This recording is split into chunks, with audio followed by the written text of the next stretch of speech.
Oke, di video kali ini gue akan membahas tentang sinking fund. Apa sih sinking fund itu? Makanya jangan lupa subscribe dan tonton video ini sampai habis. Karena video ini sangat bermanfaat untuk kalian yang membutuhkan. Pernah nggak sih kamu tiba-tiba butuh uang 5 juta buat servis motor, biaya liburan, atau bayar asuransi? Tapi ternyata dompet kamu itu kosong gitu, nggak ada isinya. Nah, masalah yang kayak gini bisa dihindari dengan yang namanya sinking fund. Banyak orang yang belum familiar dengan istilah keuangan ini. Padahal ini adalah kunci biar nggak panik ketika ada pengeluaran yang besar secara nggak rutin. Sinking fund itu adalah menyisihkan uang secara rutin untuk biaya besar yang akan datang di masa yang akan datang.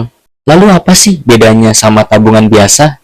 Kalau tabungan biasa itu tujuannya buat dana darurat dan tujuan yang umum atau tertentu. Kalau untuk sinking fund ini itu spesifik, misalnya servis motor yang secara tiba-tiba atau tiap 6 bulan, dan juga liburan tahunan, biaya untuk anak liburan sekolah, atau bayar pajak. Kalau dianalogikan itu akan seperti ini. Sinking fund itu kayak menyediakan ember untuk setiap air yang diterima atau diisi dalam ember itu, supaya nggak tercampur dan nggak tumpah-tumpah saat waktunya datang atau waktunya sudah tiba. Lalu kenapa sih sinking fund ini penting?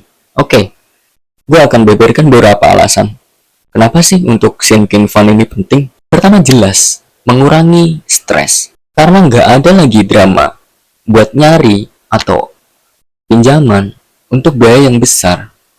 Itu kan kebutuhan kayak mendesak banget gitu loh, urgent banget gitu. Yang kedua, jelas yaitu menghindari hutang atau utang, pinjol dan segala macam. Daripada pinjam atau kartu kredit, kamu sudah punya dananya sendiri. Jadi itu sangat bagus.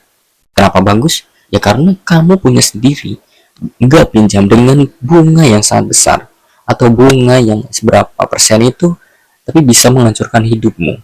Yang ketiga, jelas bikin perencanaan keuangan lebih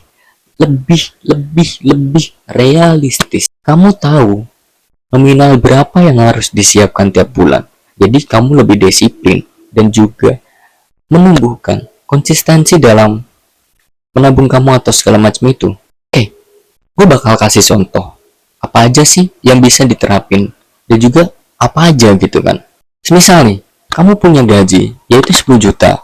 Kamu tahu tiap tahun butuh biaya servis motor itu senilai 2 juta per tahun. Daripada bulan depan nyari uang dengan cara mendadak 2 juta, mending kita bagi deh 2 juta itu dibanding 1 tahun atau dibagi 1 tahun. Sama dengan 2 juta kan dibagi 12 bulan ya. Itu jadi sekitar 167 rupiah atau 167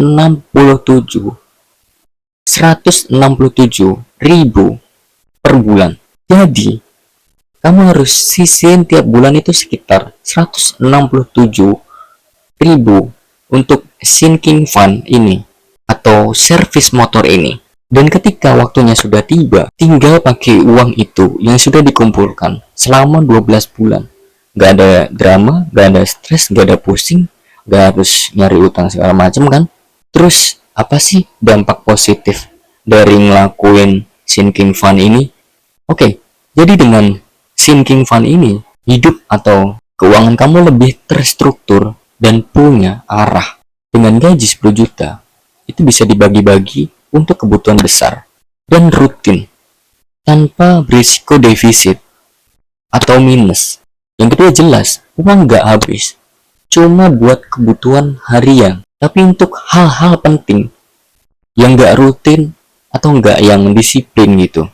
Kamu lebih tenang, lebih percaya diri, nggak ada drama, dan lebih kayak bangga karena kamu nggak tergesa-gesa dan ada dana yang udah siap untuk sinking fund ini.